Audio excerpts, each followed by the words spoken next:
त्या आत्मलिंग पादुका 14 दिवसांपर्यंत देखा पायी वागोई भक्ता सखा दिल्या नाही कोणा ते. हरिभाऊ एके दिनी समर्थ सन्निध येऊनी दर्शन घेऊनी श्रीचरणी मस्तक त्यांनी ठेविले. तो समर्थे त्याप्रती घेऊन या मांडीवरती वरदहस्त सत्वरगती मस्तकी त्याचे ठेविला. म्हणती तू माझा सुत झालासे आता निश्चित परिधान करी भगवे वस्त्र संसार देई सोडूनी. मग छटी कफनी झोळीत समर्थे तयास दिधली ती घेऊन या तयावेळी परिधान केले सत्वर. आत्मलिंग पादुका सत्वरी देती हरिभाऊचे करी म्हणती जाऊन सागर तीरी किल्ला बांधून या राहावे. जाऊनी आता सत्वरी लुटवी आपला संसार लोभ मोह अनुमात्र चिंता तुवा न करावा. आज्ञा ऐकून येईसी आनंद झाला मानसी सत्वर आले मुंबईसी साधू वेश घेऊनी. असो हरिभाऊनी काय केले ब्राह्मणासी बोलविले संकल्प करून ठेविले तुळशी पत्र घरावरी. हरिभाऊ घर लुटविता तारा नामे त्याचे कांता ती करी बहुत कांता घेत उर बुडवणी. विनवी ते जोडून कर अद्यापि स्वस्त करा अंतर आपला हा विचार सोडून द्यावा प्राण प्रिया. ऐसी तयेचे उत्तरे ऐकून या स्वामी कुमारे समाधान बहुत प्रकारे करीत असे तेचे. स्त्रियेच्या अंगावरील अलंकार तेही लुटविले समग्र तिये दिधले शुभ्रवस्त्र परिधान करावया. आत्मलिंग समर्थे स्वामी सुद्धा ते दिधले होते. त्या पादुका स्वहस्ते मठा माझे स्थापिल्या कामटपुरात त्या समयी मठ स्थापिला असे पाही. हरिभाऊ होऊनी गोसावी मठा माझे राहिले. इति श्री स्वामीचरित सारामृत नाना प्राकृत कथा संमत सदाभाविक भक्त परिसोत षोडशोऽध्याय गूढ हा श्रीरस्तु शुभं भवतु.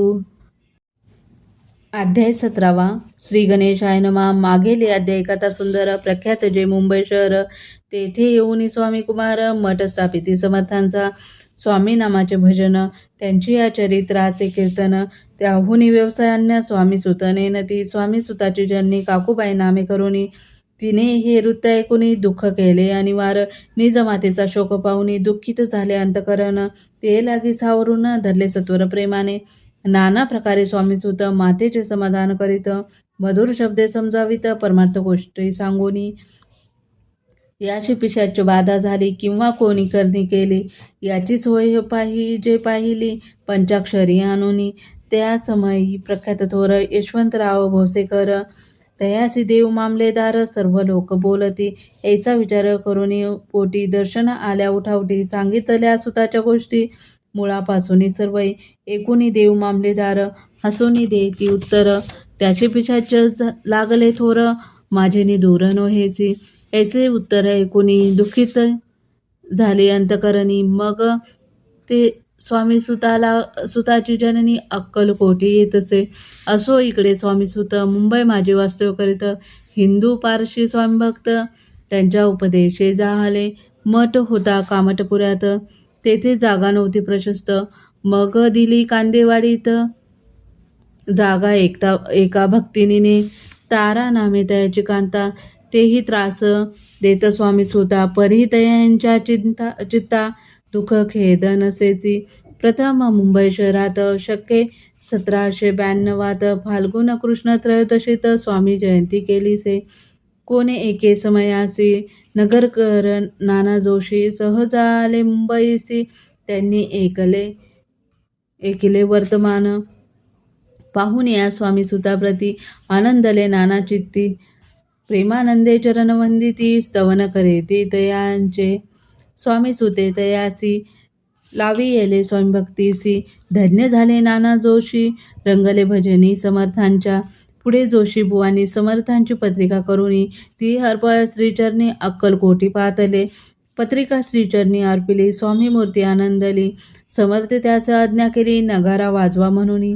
नगारा वाजविता जोशी हसू आले समर्थांसी.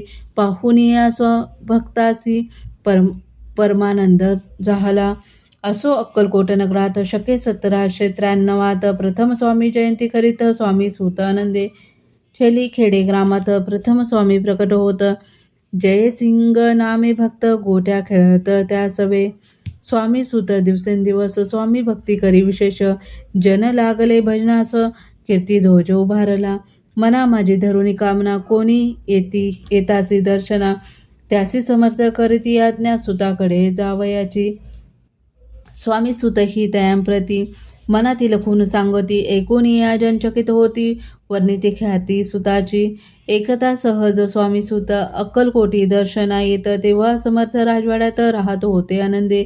स्वामी दर्शन घेतल्या विना तेन सेवी उदकान्न, ऐसे दिवस झाले तिना निराहार राहिला. मग वाड्यासमोर जाऊनी आरंभिले प्रेमळ भजन, जे करुणा रसे भरले पूर्ण, ऐकिले आतून राणीने. सेवकासी म्हणे सत्वर, तुम्ही जाऊन या अवसरे, त्या साधुते मंदिरी प्रार्थून या नावे. पाहून या समर्थांसी उल्हास सुताचे मानसी, धावून या वेगेसी मिठी चरणी घातली. निज सुता ते पाहुनी आनंदले समर्थ मनी, कर फिरविला मुखावरुनी, हस्ती धरून उठविले. अक्कलकोटी त्या अवसरी बहुत होते सेवेकरी, परी समर्थांची प्रीती खरी स्वामी सुतावरी होती. स्वामी सुत रात्रंदिन समर्थांपुढे करीत भजना, पायी खडावा घालूनी प्रेमा रंगे नाचती. एके दिवशी श्री समर्थ बैसले असता आनंदात, स्वामी सुत भजन करीत पायी खडावा घालूनी. एकांत समय साधूनी समर्थ सांगती त्या कानी, आम्ही जातो निजधामी, वारसा पुढे चालवावा. स्वामी वचन ऐकुनी स्वामी सुत निशब्द होई, कल्पना न साहे त्यासी, स्वामी विन कैसे जीवन. वारंवार विनवी स्वामींसी, ऐसे न करावे काही, मी अजान लेकरू तू माझी आई. स्वामी धरती हृदयासी, म्हणती आम्ही तव हृदयी वास करू निश्चयी, चिंता न काही करावी. असो मग स्वामी सुत ते स्थळ सोडून या त्वरित, नगराबाहेर येत मार्ग धरित मुंबईचा. स्वामी वचनी दुखावला, अंतरी बहुत खिन्न झाला, परतोनी नाही आला जन्मावरी अक्कलकोटी. त्या दुःखे उत्तर क्षीण झाला स्वामी सुत, दुःख करी रात्र दिवस रात्र, चैन न असे क्षणभरी. तोच रोग लागला, शेवटी आजारी पडला, ऐसा समाचार समजला अक्कलकोटी समर्थांते. स्वामी सुताचे जन्नी राहत असे त्या स्थानी, तिने हे वर्तमान ऐकुनी विनवित समर्थांते. मग समर्थ त्या अवसरी मुंबईचा पाठविले सेवेकरी, म्हणती सुता ते सत्वरी मस निदानावे. परिसुत त्या सांगती आला नाही अक्कलकोटी, विरह दुःख त्याची पोटी, रात्रंदिन सलतसे. मग सांगती समर्थ त्याचे घालून या पेटीत, घेऊन यावे त्वरित कोणीतरी जाऊनी. तथापि स्वामी सुत पायी अक्कलकोटी आला नाही. दिवसेंदिवस देही क्षीण होत चालला. शेवटी बोलले समर्थ, आता जरी न हे सत्य, तरी तोफ भरूनी यथार्थ ठेवली ती उडवुकी. याचा अर्थ स्पष्ट होता तो समजला स्वामी सुता, परी तो न आला अक्कलकोटा, जीवित परवा न केली. आजार वाढला विशेष, श्रावण शुद्ध प्रतिपदेस, केला असे कैलासवास, सर्व लोक हळहळती. अक्कलकोटी त्या दिनी समर्थ करती विचित्र करणी, बैसले स्नान करुनी परिगंधन लाविती. भोजनाते न उठती, धरणीवरी अंग टाकते, कोणा संगे न बोलती, रुदन करती क्षणोक्षणी. इतक्या माझी सत्वर मुंबईहून आली तार, श्रुत झाला समाचार स्वामी सुत गत झाला. मग काकूबाईने सत्वर जवळी केले मुंबापूर, तेथे समजला समाचार, परत्र पावला आत्मज. निज पुत्र मरण वार्ता ऐकुनी करीती अकांता, हे दुःख तो दुःखद समय वर्णिता, दुःखांतरी होत असे. असो मग काकूबाई अक्कलकोटी लवलाही, परतोनी आल्या पायी, बोलल्या काय समर्थांते. सुत आपला भक्त असूनी अकाली पावला का मरण, मग स्मरती जे हे चरण, त्यांचे तारण होय कैसे. समर्थ बोलले ते येसी, उल्लंघले आमच्या आज्ञेसी, संधी सापडली काळासी, ओढुनी बळेची मग नेले. धन्य धन्य स्वामी कुमार, उतरला बौद्ध दरी दुस्तर, ख्याती झाली सर्वत्र, कीर्ती अमर राहिली. इति श्री स्वामीचरित्र सारामृत नाना प्राकृत कथा संमत. भाविक भक्त परिसोत सप्तदशमाध्याय गोडहा. श्री भगवान चरणार्पणमस्तु. श्रीरस्तु शुभं भवतु. अध्याय 18. श्री गणेशाय नमः. स्वामी सुताच्या गादीवरी कोण नेमावा अधिकारी, ऐसा प्रश्न सेवेकरी करतात समर्थांते. तेव्हा बोलले समर्थ, सेवेकरी असत सांप्रत, परी एकही मजला त्यात योग्य काही दिसेना. जेव्हा येईल आमच्या मानसी त्या समयी मोर पाखरांसी, अधिकारीने मुगादीसी चिंता तुम्ही न करावी. मोर पाखरा समर्थ म्हणती, वेळोवेळा रात्रंदिन तोच चाळा मोठ्या मोठ्याने ओरडती. आमच्या पायऱ्याची वीट जतन करावी नीट, वारंवार म्हणती समर्थ काकूबाई लागुनी. लपवून ठेविले विटेसी, ती दिली पाहिजे आम्हासी. याचा अर्थ कवनासी स्पष्ट काही कळेना. असो स्वामी सुताचा भ्राता कोकणात राहत होता. स्वामी सुत वृत पावता वर्तमान कळले त्या. तो केवळ अज्ञान, दादा तयाचे अभिमान. त्याचे शरीर असमाधान कृश होत चालला. काकूबाईने तयासी आणविले आपणापासी. एके दिवशी समर्थांसी दादा प्रती दाखविले. समर्थ बोलले बाईसी, 4 वेळा जेवू घाल यासी. आरोग्य येईल बाळासी, चिंता मानसी करू नको. त्याप्रमाणे बाई करिता दादासी आली आरोग्यता. समर्थांची कृपा होता रोग कोठे राहील. केजगाव मोगलाईत तेथे नानासाहेब भक्त, त्यांनी बांधला श्रीचा मठ. द्रव्य बहुत खर्चिले. श्रीची आज्ञा घेऊन सत्य पादुका स्थापाव्या मठात. या कारणे अक्कलकोटी येत दर्शन घेत समर्थांचे. ते म्हणते काकूबाईसी पादुका स्थापन कराव्यासी. तुम्ही पाठवा दादासी समागमे आमुच्या. बाई म्हणे तो अज्ञान, तशात शरीर असमाधान.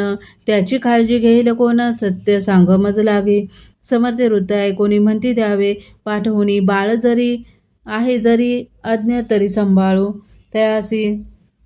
समर्थ पुण्याच्या बाईसी बोलले, त्यात तुमचे काय गेले. आम्हा असं दिसेल जे भले तेच आम्ही करू की. शेवटी मंडळी सांगती दादासी पाठविले केजे प्रती. पादुका स्थापन झाल्यावरती दादा आला परतुनी. पुढे सेवेकऱ्यां सांगती त्यास मुंबईचं पाठविती. ब्रह्मचार्यांसी आज्ञा करती यासी स्थापा गादीवरी. दादासी करून गोसावी मुंबईची गादी चालवावी. स्वामी सुताची यास द्यावी कफनी झोळी निशान.